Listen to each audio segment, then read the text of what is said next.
वालेकुम स्टूडेंट्स।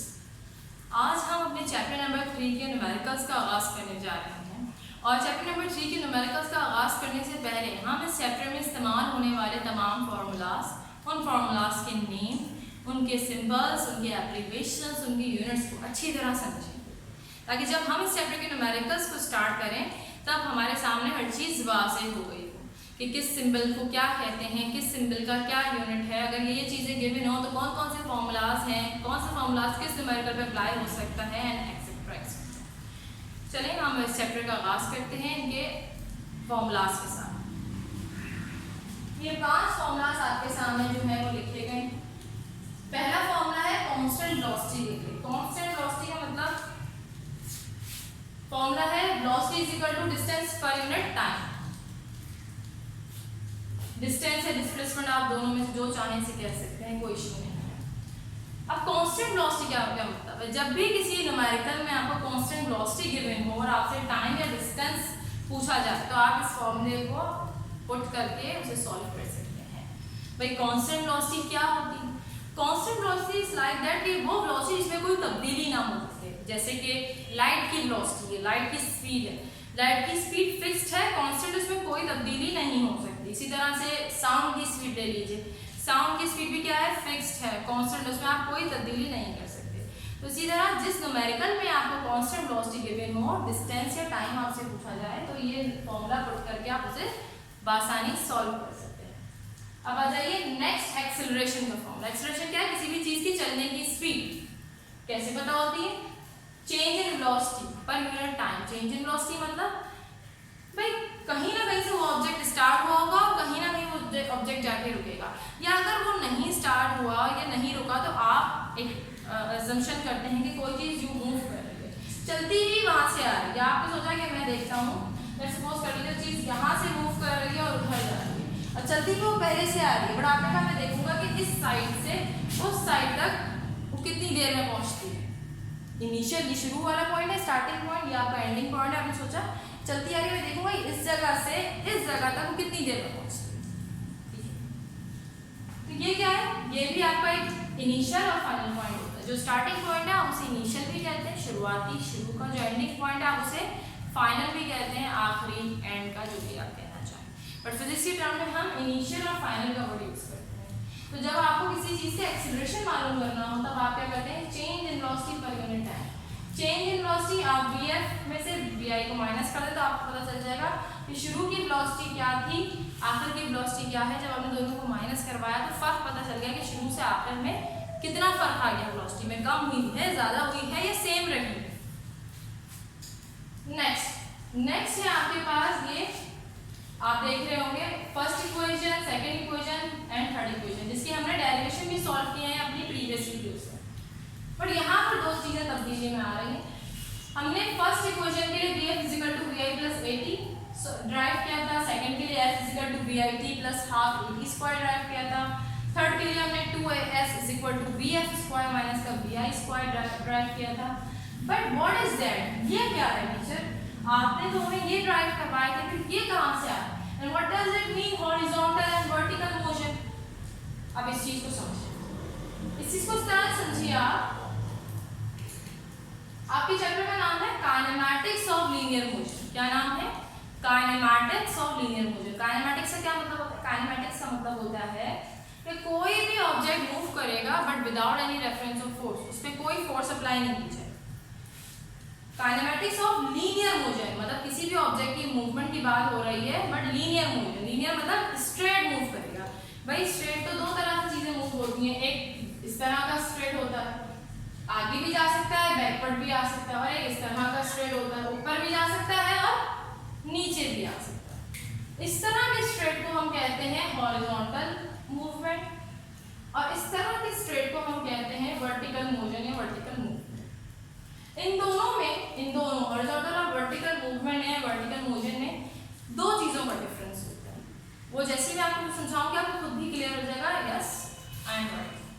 जब कोई भी ऑब्जेक्ट आपका हॉरिजॉन्टली, कोई गाड़ी ड्राइव कर रही है या आप चल रहे हैं या कोई चीज जो है वो रोल हो रही है, तो वो एक जगह से दूसरी जगह रोल होती है तो वो क्या करती है? स्टार्टिंग कोई स्पीड होगी, एंड मोमेंटम कोई स्पीड होगी, चेंज इन वेलोसिटी पर यूनिट टाइम हम उसे कहते हैं एक्सेलरेशन कवर किया इसका। बट जब यही चीज वो करती है वर्टिकल में, स्टार्टिंग कोई पॉइंट होगा, एंडिंग कोई पॉइंट होगा, और कुछ टाइम में ही इसने जगह को क्या किया होगा, कवर किया होगा वर्टिकल में, तो हम उसे कहते हैं ग्रेविटेशनल एक्सेलरेशन। लाइक सपोज कर लीजिए आपने ऊपर किसी छत पे से खड़े होकर बॉल नीचे फेंकी, बॉल नीचे आ रही है, तो बॉल पे जिस तरह से मैं खड़ी हूँ, आप खड़े हैं या आप बैठे हैं, क्या हो रहा है, जमीन में क्या है, एक ग्रेविटी, ग्रेविटेशनल फोर्स जिसे हम कहते हैं कशिश सकल, खींचने की सलाहियत, ठीक है। तो जब भी कोई चीज वर्टिकली मूव करती है, चाहे ऊपर से नीचे आ रही है या नीचे से ऊपर जा रही है, तो उस पर वो फोर्स ऑटोमेटिकली अप्लाई होती है, उस पर वो gravitational acceleration, gravitational force apply होती है। तो ये ए रिप्लेस हो जाता है जी से, ग्रेविटेशनल एक्सेलरेशन से।